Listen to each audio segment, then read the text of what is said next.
Sur une petite ruelle contiguë à la rue 27 angle 28 de la Médina, les habitants se sont levés de bonne heure en ce samedi 3 août 2024.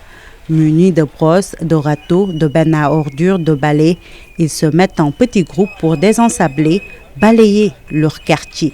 L'action entre dans le cadre de la 3e édition de l'initiative citoyenne Setal Sunu Réew, lancée par le chef de l'État.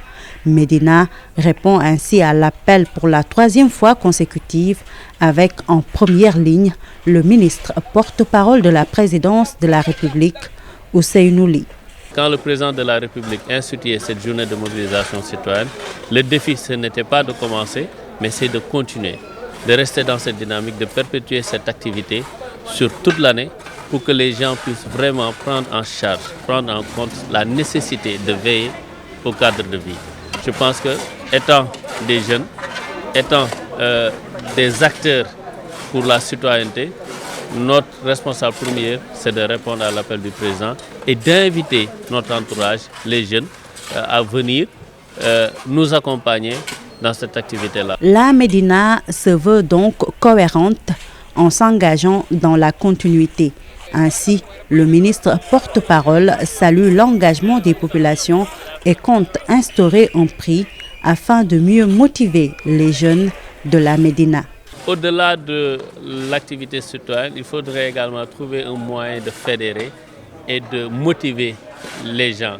Certes, il ne s'agit pas de payer, il ne s'agit pas de rémunérer parce que tout ce qu'on fait, nous le faisons pour nous-mêmes. Mais il s'agit de servir des exemples, de montrer des exemples.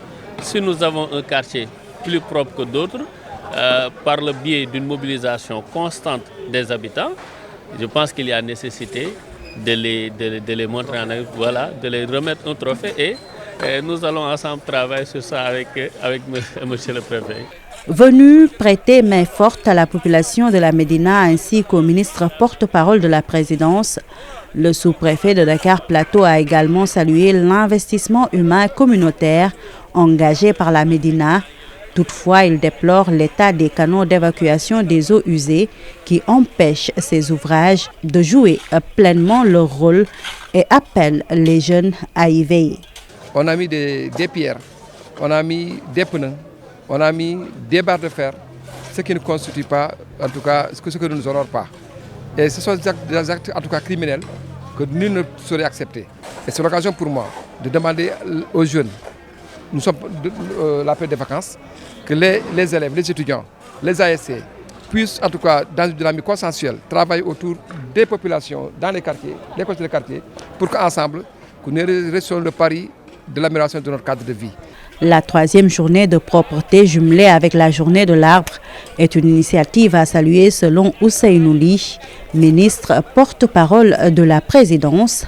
Il annonce que la Médina se retrouvera à la rue 6 angle 7 pour la journée de reboisement prévue demain.